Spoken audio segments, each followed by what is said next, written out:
Tra una settimana il passaggio ad ANAS di 300 km di strade provinciali. In questi giorni gli ultimi sopralluoghi, la viabilità della SP32 di Levi al centro invece del Consiglio metropolitano. 50 anni di cammino comunitario, la parrocchia di Sant'Anna a Rapallo ha celebrato questo anniversario. Dal cardinale Angelo Bagnasco l'invito ai fedeli a spendersi sempre con generosità. Ai nastri di partenza la 10ª Expo dell'Alta Valtrebbia. Da venerdì a domenica a Rovegno si terrà la rassegna con la possibilità di osservare la valle da una mongolfiera. Domenica il campionato del canestrello. Primo torneo di pallanuoto in gommone a Chiavari, raccolti fondi per acquistare vaccini contro il morbillo a sostegno dei bambini africani. L'iniziativa è dei Lions, già raggiunta la cifra di 3.000 euro. Buongiorno a tutti e bentornati al TG13, la viabilità in apertura. A fine mese ci sarà il passaggio di alcune strade provinciali ad ANAS. In questi giorni sono in corso gli ultimi sopralluoghi tecnici. In Consiglio metropolitano invece si è parlato della SP32 di Levi. Se da una parte sono raddoppiati i cartelli per evitare l'accesso ai mezzi pesanti, ai grossi camion, si chiede di aumentare le dimensioni della strada del Bocco. I dettagli nel primo servizio. Una settimana al passaggio ad ANAS di 300 km di strade provinciali. Il rispetto della scadenza, quella del 31 luglio, viene assicurato da Franco Senarega, consigliere alla viabilità della città metropolitana. Ancora la scorsa settimana, spiega, sono proseguiti i sopralluoghi sulle strade per la verifica delle diverse situazioni e l'accompagnamento di natura tecnica per aiutare ANAS nella fase di assunzione delle competenze. Nel Tiguglio sono coinvolte la 523 dei Centocroci, la 225 della Val Fontana Buona e la 586 della Val d'Aveto. Sul tavolo viabilità, segnaletica, manti stradali e così via, anche se ancora non si conoscono i dettagli degli interventi che ANAS sta predisponendo con la Regione e che dovrebbero partire a fine estate. Di strade si è parlato di recente anche in Consiglio metropolitano, con un'interrogazione di Elio Cuneo sulla provinciale 32 di Levi. Cuneo chiedeva di implementare la segnaletica così da evitare problemi come il camion incastrato al Bocco a metà giugno. Richiesta accolta dalla città metropolitana, che ha raddoppiato i cartelli esistenti, installandoli anche sul lato sinistro della carreggiata. Forse è il rilievo mosso dal sindaco di Levi, Vittorio Centanaro, sarebbe decisivo aumentare la sede stradale, in alcuni punti così stretta da sembrare una via interpoderale. Soluzione, dice Centanaro, che andrebbe trovata al più presto, restando la provinciale 32 di Levi un collegamento diretto a scorrimento veloce verso l'entroterra. La richiesta è stata fatta sua dal consigliere Cuneo. Sto preparando un'ulteriore interrogazione per chiedere se è intenzione della città metropolitana risolvere invece quella criticità che esiste al Bocco di Levi, dove c'è un pezzo di strada veramente tortuoso, veramente stretto, che credo che su un'arteria di questo tipo vada risolto. Quindi spero che riescano a trovare le risorse e il progetto per poter procedere anche in questo. Questo lo farò credo al prossimo Consiglio. La cronaca, scontro tra una moto e uno scooter ieri sera a Sestri Levante. Il fatto è avvenuto poco prima delle 23 in Viale Dante in zona Coop. Sul posto il 118 e i volontari del soccorso. Il leso uno dei conducenti, un ragazzo. Il secondo, sulla cinquantina, ha riportato un trauma cranico ed è stato portato in codice rosso al pronto soccorso di Lavagna. L'uomo era cosciente, in seguito è stato disposto il trasferimento sempre in codice rosso al San Martino di Genova. E intervento della Guardia Costiera ieri nel tardo pomeriggio in soccorso di un'imbarcazione in difficoltà davanti alla baia di San Fruttuoso. Si trattava di un gozzo di circa 5 metri con il motore in avaria, presumibilmente dovuto alla mancanza di carburante. A bordo c'erano un uomo e una donna francesi. La donna è stata colta da un forte mal di mare e durante le fasi di rimorchio è stato necessario raggiungere lo scalo più vicino, quello di Portofino, per le cure del caso. Il gozzo è stato messo in sicurezza soltanto alle 19. Giunti in banchina, fortunatamente la donna ha mostrato decisi segni di miglioramento. Venerdì prossimo, a partire dalle 15 a Rovegno, sarà inaugurata l'Expo dell'Alta Valtrebbia. La manifestazione è giunta alla 10ª edizione e si presenta con un format consolidato e anche aperto alle novità. Tra le tante, la possibilità di osservare la vallata dall'alto a bordo di una mongolfiera. Il servizio. 10 anni di vita, ma requisiti di storicità già consolidati. L'Expo dell'Alta Valtrebbia, in programma nel quartiere espositivo Bosco di Gioia a Rovegno, tornerà a far parlare di sé dal 27 al 29 luglio in un mix di tradizione e novità. Novità tantissime, ma io ci tengo sempre a dirlo, tenendo sempre al centro della manifestazione i nostri produttori. Noi cerchiamo di creare intorno molto interesse con, per esempio, la presenza per tutti e 3 giorni della mongolfiera sul nostro territorio.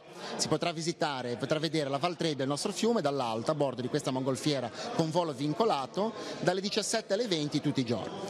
All'interno dell'area espositiva, nello spazio I nostri sapori, sarà possibile conoscere ed apprezzare i prodotti del territorio. Le degustazioni si terranno al punto di ristoro Chilometro Zero, organizzato dai volontari del Soccorso Alta Valtrebbia e dell'Associazione Turistica Loco. Durante le 3 giornate sarà possibile assistere all'esibizione dei falconieri, visitare il Palalupo, seguire seminari tematici.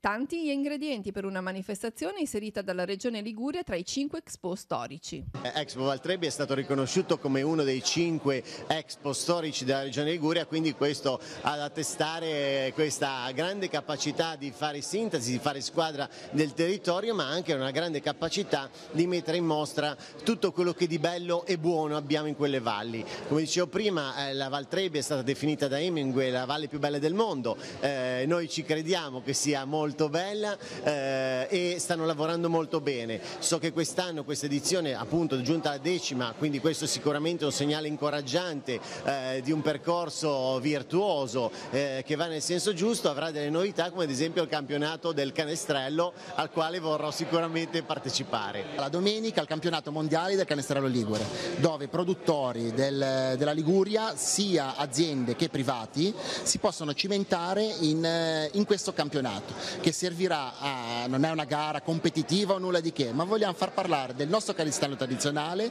e del nostro canestrello innovativo. Siamo all'informazione religiosa della diocesi. La comunità di Sant'Anna a Rapallo si appresta a celebrare la festa della Santa Titolare. Nel cammino di preparazione quest'anno si è inserito un momento speciale in occasione del 50° anniversario di istituzione della parrocchia. Vediamo.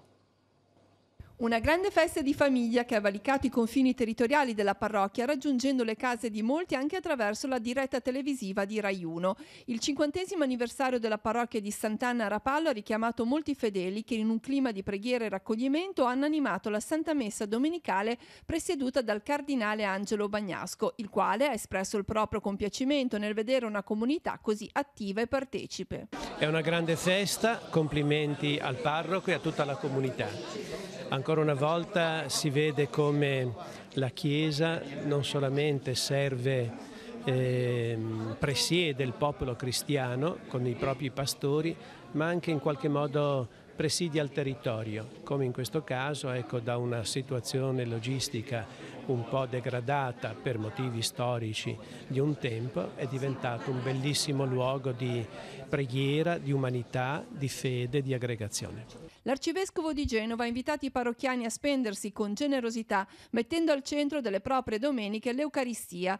Al termine della celebrazione ha scoperto una targa commemorativa e inaugurato una mostra sui 50 anni della parrocchia curata da Alessandra Rotta. Una storia particolare è quella di questa comunità istituita nel 1968, ma la cui chiesa parrocchiale è stata edificata solo 2 anni fa. È un quartiere con tante associazioni e tante persone che hanno voglia di stare insieme e di collaborare. Se non ci fosse stata la realtà di una nuova parrocchia, questa zona di Rapallo sarebbe stato un dormitorio, perché sono tutti condomini.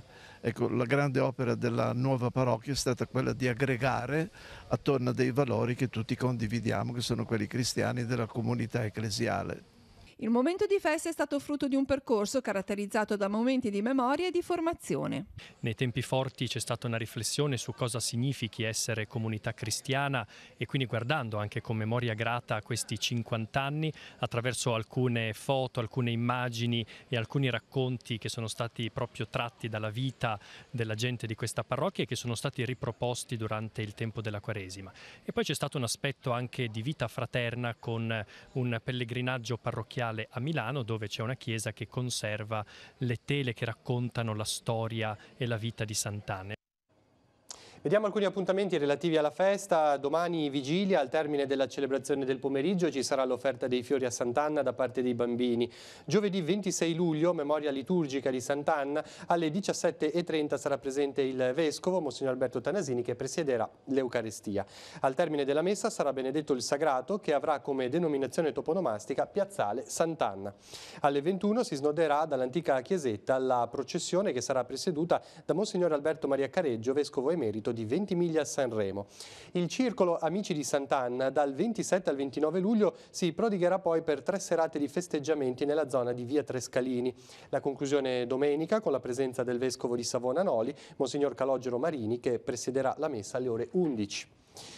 La festa del 50° della comunità di Sant'Anna è stata frutto della collaborazione tra tanti volontari. Roberto Costa ha raccolto alcune testimonianze al termine della celebrazione domenicale. Stefano, che cosa significano per te questi 50 anni? Beh, è senz'altro un'emozione grande perché in questa parrocchia ci sono nato e sono più di 10 anni che faccio servizio attivo nei vari ambiti. Quindi è stata un'emozione grande e soprattutto anche vedere la squadra che come sempre si è riunita per organizzare questi eventi che in particolare quest'anno si protraggono per più settimane. Ecco. Come stai? Bene. Come ti trovi qua in parrocchia? Bene, molto bene. È stata una bella esperienza perché è la prima volta che servo con il cardinale. È tanti anni che servo in messa e è una bella esperienza.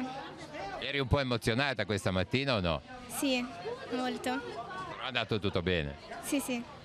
Oggi è una giornata di festa, particolarmente emozionante, c'è stata una messa meravigliosa. C'è stato un clima di festa da parte delle persone e molto entusiasmo. Di conseguenza ben vengano, ci fossero tante giornate così. Per voi anche amici di Sant'Anna cosa significa questa festa, di essere arrivati a 50 anni di impegno? Beh, significa tanto, significa che da quando la chiesa era stata costruita in un box prefabbricato di un ex dormitorio per gli operai dell'autostrada e quindi in via Scesa, a quando arrivò Don Noce nei primi anni 60, il primo parroco, a averla costituita parrocchia, poi aver fatto tutto il percorso con la chiesa in via Toti, poi adesso e con tutti questi anni insieme a Don Aurelio e a tutti quelli che insieme a lui hanno guidato la parrocchia. Per noi è sempre stato un piacere, noi abbiamo sempre collaborato, cercato di dare una mano alle iniziative e quindi essere, diciamo, un supporto laico alla parte parrocchiale. Per noi è un grande piacere. Tutte le interviste e le immagini nell'edizione di venerdì sera di Noi Chiesa alle 21:10 sul canale 15 di Telepace.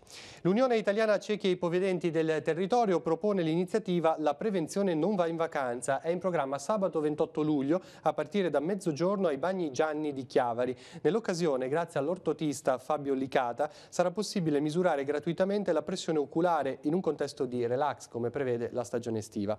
Dedicando qualche minuto a noi stessi, scrive il sodalizio in una nota, si può prevenire il glaucoma, che oggi rappresenta una delle malattie visive maggiormente diffuse e che, se non riconosciuta in tempo, può portare alla cecità assoluta.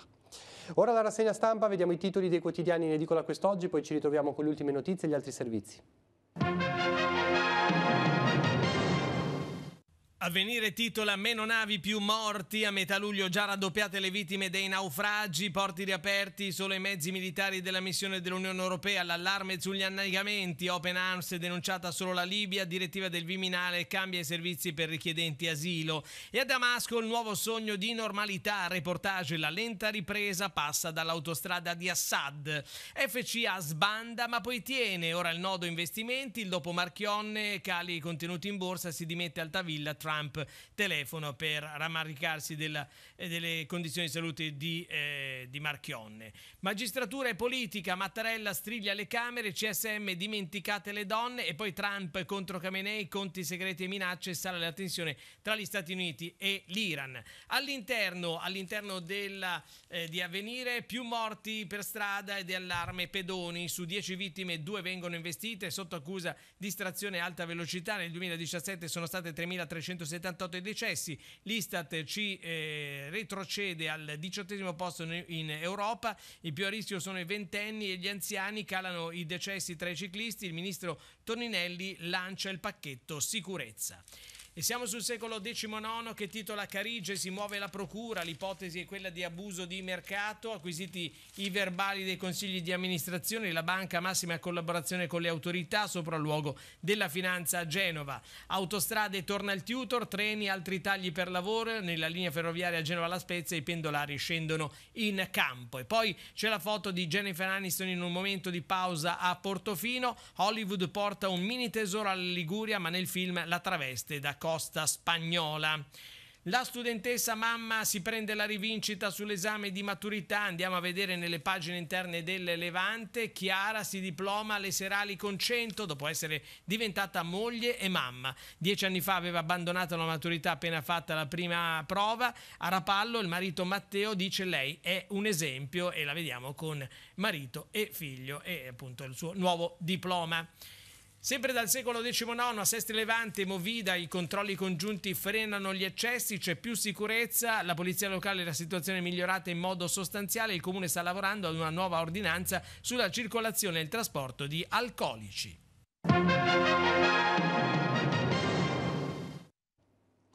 Gli ultimi aggiornamenti dalla redazione pronta Cristina Oneto. A te Cristina. Grazie Maurizio, un saluto a tutti i telespettatori. Abbiamo 2 aggiornamenti di cronaca. Poco fa è stato richiesto l'intervento dell'automedica 118 sulla spiaggia Sestri Levante nei pressi di Viale delle Rimembranze per un malore accorso ad un uomo sulla Sessantina. L'uomo è stato trasferito al pronto soccorso di Lavagna in codice rosso. E poi la cronaca che ci porta a Rapallo, dove un 36enne straniero è stato arrestato dagli agenti del commissariato di polizia rappallese in esecuzione ad una ordinanza di custodia cautelare emessa dal Tribunale di Genova. L'uomo già sottoposto alla misura cautelare del divieto di avvicinamento ai luoghi abitualmente frequentati dall'ex convivente ha continuato per circa 2 mesi a perseguitarla sia con telefonate sia con messaggi. Per questi motivi, negli ultimi 3 giorni, tutti denunciati dalla vittima, il giudice per le indagini preliminari ha disposto l'aggravamento della misura cautelare in atto applicando la custodia cautelare in carcere. Il 36enne si trova ora nella casa circondariale di Marassi. È tutto lì nello studio. Bene, grazie. Noi andiamo avanti con lo sport. Parliamo della chiavarese Marta Cantero e della pugliese Martina Sassani che sono partite in coppia per il Canada, dove sino al 27 luglio si tengono i campionati mondiali di nuoto per ragazzi con la sindrome di Down. Marta Cantero rappresenta un orgoglio per Chiavari e per la Chiavari Nuoto. Vanta tra i titoli conquistati quello di campione del mondo in Messico in 2 specialità, nel singolo e nel doppio, insieme proprio a Martina Sassani. Della spedizione fanno parte anche il tecnico referente nazionale Marco Pesciarolo e Floriana De Vivo, che fu una delle fautrici dell'inserimento di questa disciplina nei campionati del mondo. La prima prova di Marta e Martina si terrà questa sera alle 20:30 ora italiana e si potrà seguire in diretta sul link livestream.com. E ora parliamo di pallanuoto spettacolo, un'iniziativa che si è svolta ai Bagni Gianni di Chiavari per raccogliere fondi a sostegno dell'iniziativa Un salvagente per un vaccino. L'appuntamento è stato organizzato dal Lions Club Altavara, Aveto, Graveglie e Sturla. Tanto divertimento a favore dei bambini dell'Africa subsahariana. Sentiamo.